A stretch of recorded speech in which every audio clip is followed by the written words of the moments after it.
Under the Speaker's announced policy of January 4th, 2021, the gentleman from Texas, Mr. Green, is recognized for 60 minutes as the designee of the Majority Leader.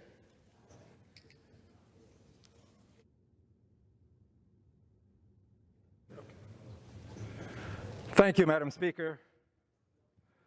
Madam Speaker, and still I rise, a very proud, liberated Democrat, unbought and unbossed. And I rise today with a question, Madam Speaker. The question is, should the taxpayers of this country, the good people of the United States of America, should their tax dollars be utilized to pay for the upkeep, the maintenance, the utilities on a building that is named in honor of a bigot and a racist? Should our tax dollars be used for such a purpose?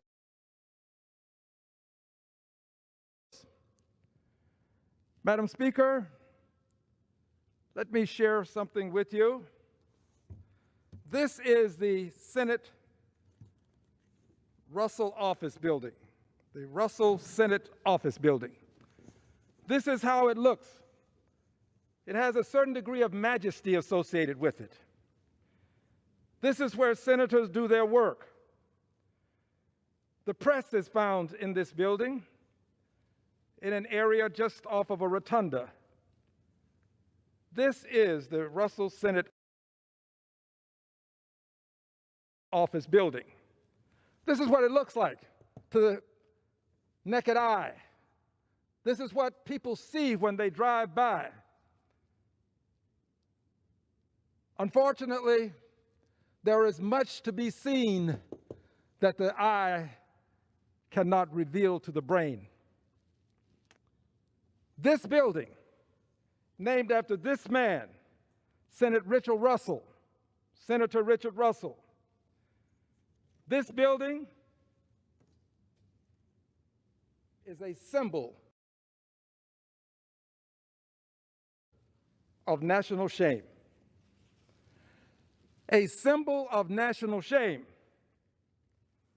And I think that because it is a symbol of national shame, and I shall say more to you about it as I do what I'm about to do, which is to label it for what it is, a symbol of national shame. We ought not pretend that this building is a place that ought to honor a person with such a name.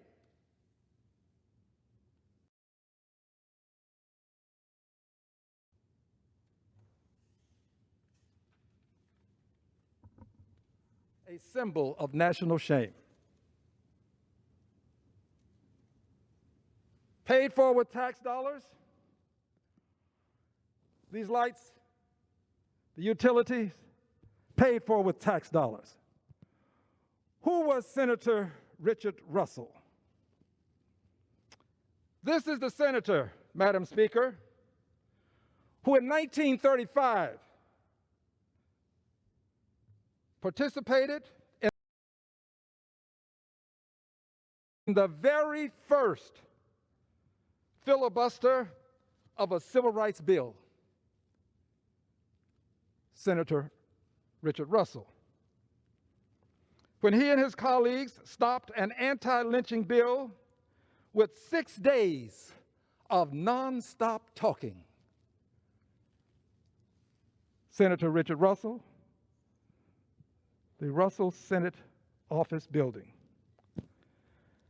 Senator Richard Russell, in so doing, allowed the lynching to continue without legislation that was antithetical to it. In this country, up to 1968, some 3,446 persons, more than 3,000 black people were lynched in the United States of America. There are people who don't want to hear this.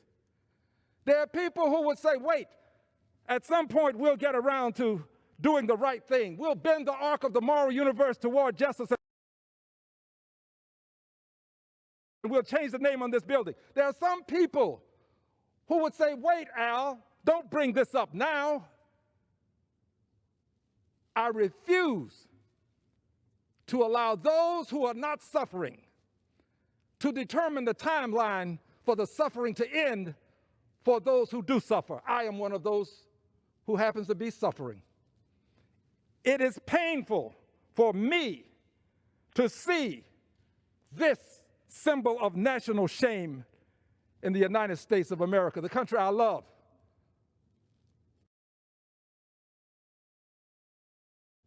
I believe that it is time now for us to make that change. We've had some 40 plus years, about 49 years to change this, and we haven't done it. It's time to change it. And I'm not going to wait for someone else to say it's okay to come to the floor and say you can make this change. I am a liberated, unbought, unbossed Democrat. It's time for this to change. It's got to change. Well, how soon should we change this?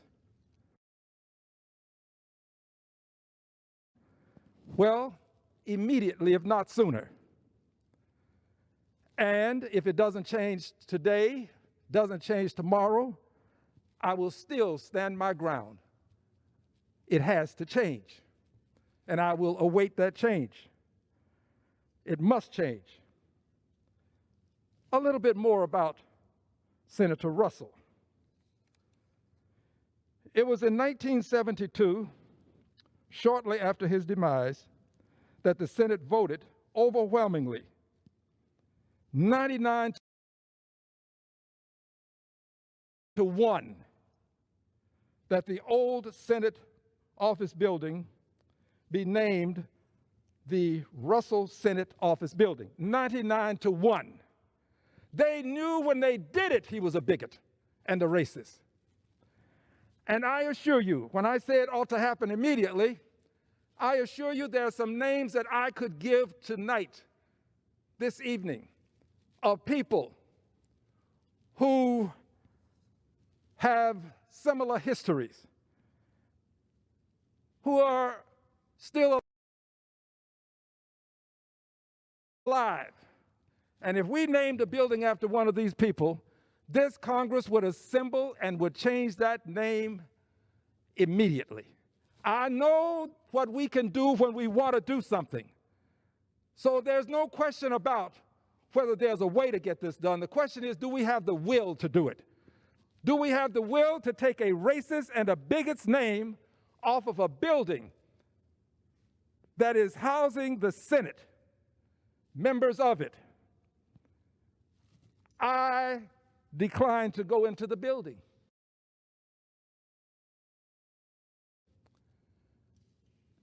I will never say that I will never go in, simply because there are times when of necessity I may have to. But when I do it with a degree of shame. I am not proud when I have to go into that building.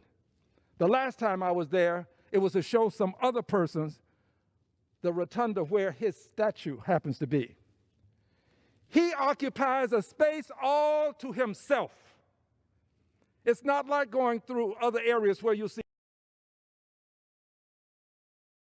multiple personalities represented. He has a space all to himself, a bigot and a racist.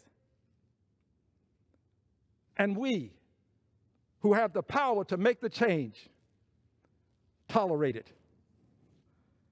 A bit more about Senator Russell. Here's a statement from the senator, perhaps not a direct, exact quote, but here's a statement from the senator. As one who was born and reared in the atmosphere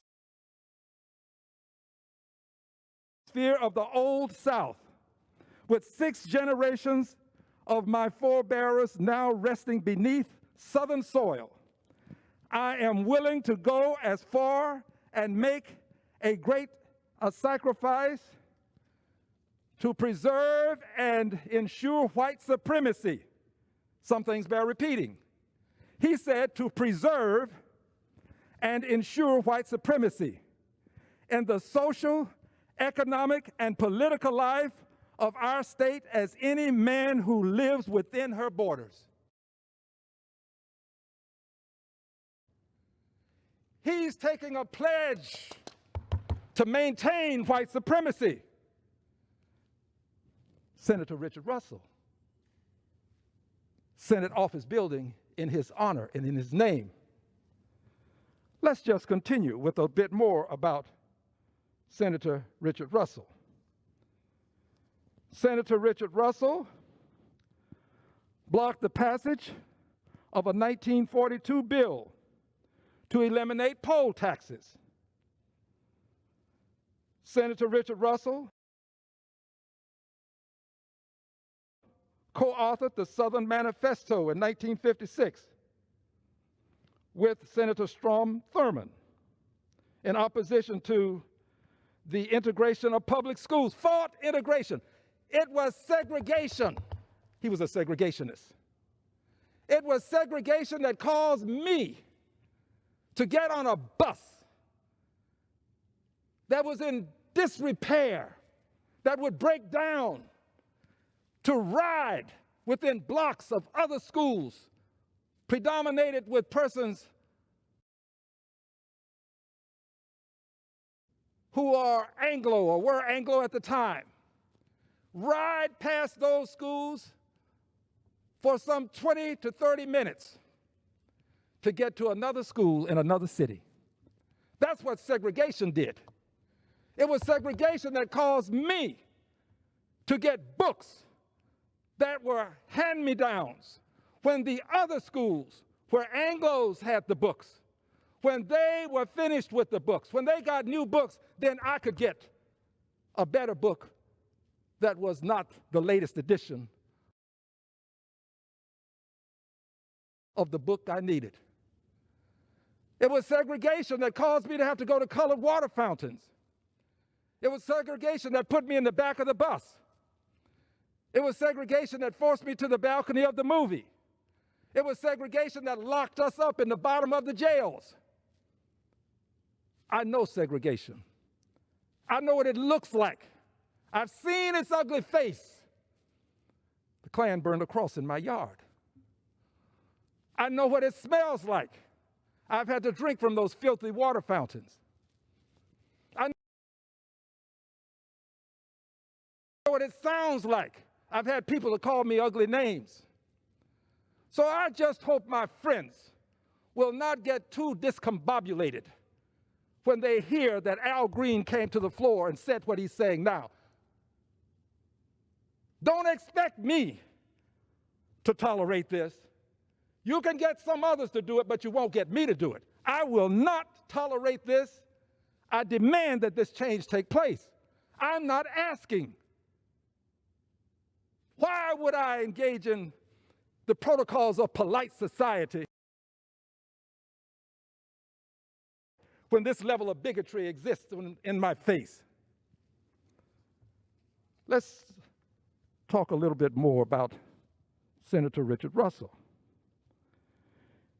He led the 60-day filibuster against the Civil Rights Act of 1964, led the Southern boycott of the Democratic National Convention in 1964 after Bldg, one of the greatest presidents ever in my opinion, signed the Civil Rights Act.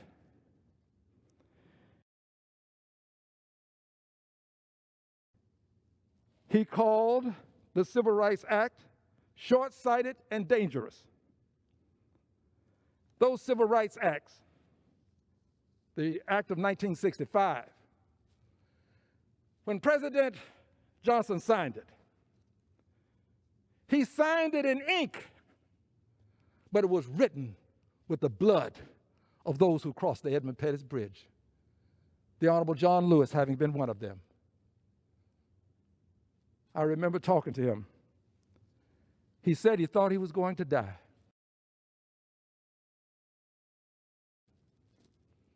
signed in ink but written in blood. John Lewis was a great and noble American. That Civil Rights Act is probably the reason that I'm here.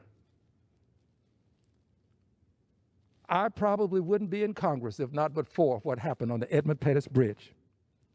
People who had the desire to see liberty and justice for all, but who also had the ability to take the blows to their bodies without resorting to retaliation. If they had retaliated on the Edmund Pettus Bridge, it would have been just another melee. It would have been just another skirmish, but they didn't. And because they suffered, I'm able to stand here and make these comments. So you can well understand, I hope and I pray, that because I know how I got here, I'm not going to tolerate this.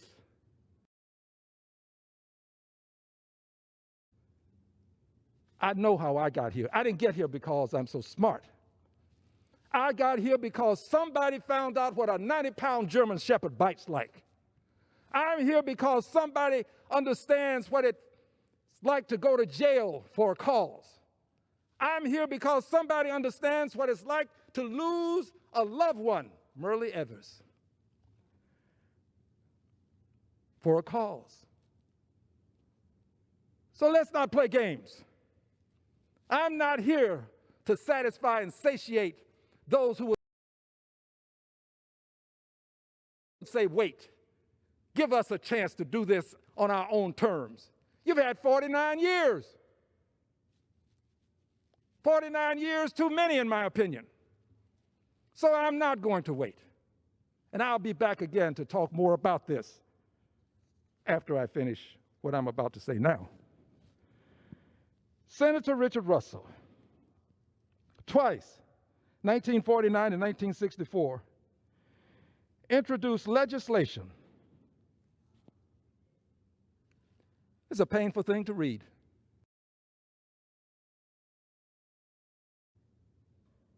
This is a painful thing to have to utter. Twice introduced legislation to move African Americans out of southern states. That's Senator Richard Russell. So, dear friends, I beg your pardon if anyone takes offense at what I have said. But I must tell you, I'd say it again, and probably will, given the opportunity. Because at some point in life, you just have to take a stand. The people who sent me here, they didn't send me here to go along as a result of toleration of things like this. They didn't send me here to go along so that I could move along. They sent me here to take a stand. And there are times in life when it is better to stand alone than not stand at all.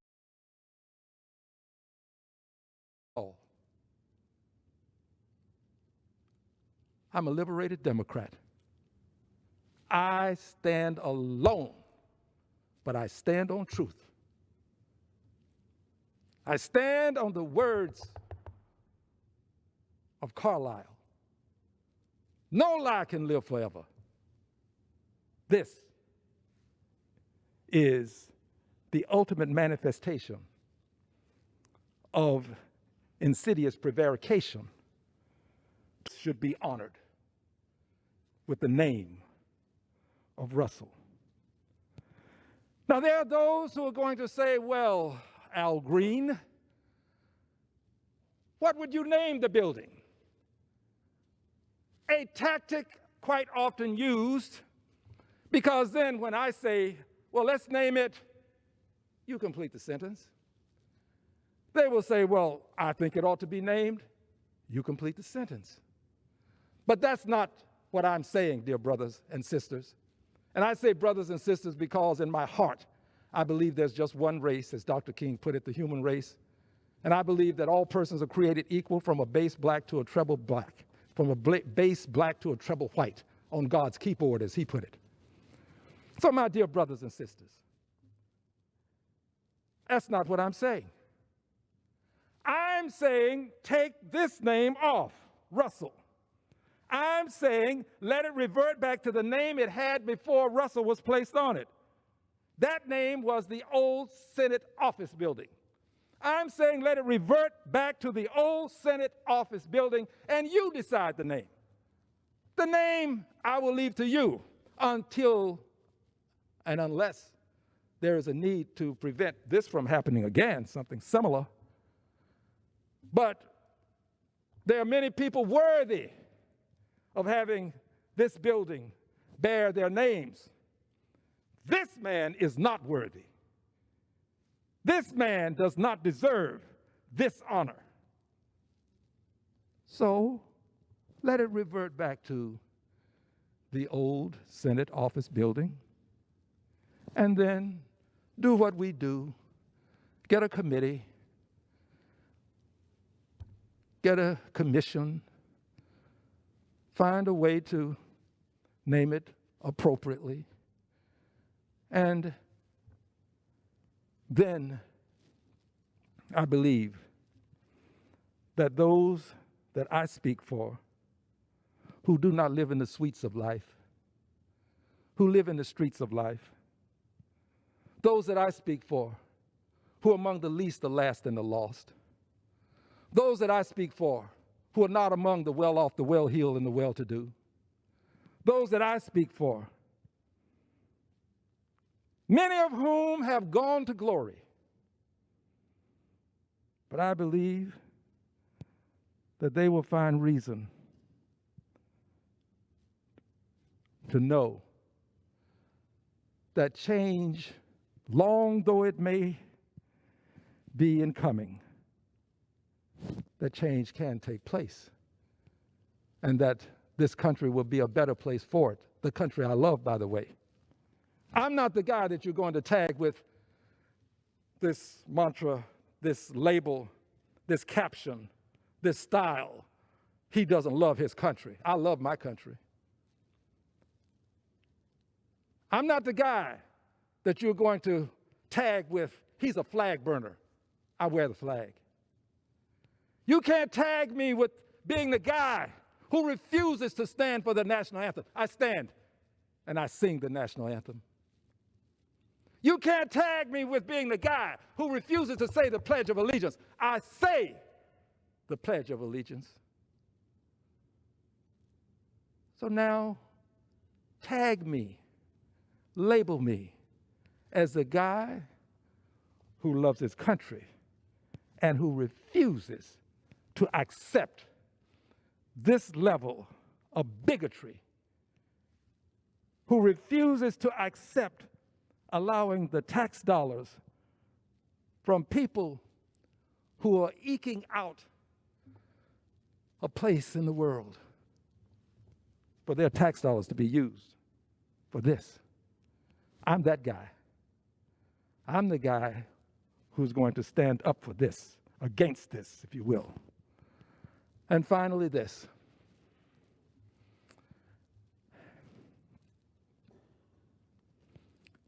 I never came to Congress to say what I'm saying. I came to Congress to help people who were in need of housing. That was what I thought I'd do. I came to Congress to help people get a decent day's pay for a hard day's work. This is not something that I planned, but it's something that I cannot stand, and I have to stand against it. There's just something that won't allow me to tolerate this. And I know that this will engender some additional detractors. I get the calls. I know. But there just comes a time in your life when you have to decide that there are some things worth making a sacrifice for. I choose to do what I do because I know how I got here. And Madam Speaker, I'm grateful for the time, and I yield back the balance of my time.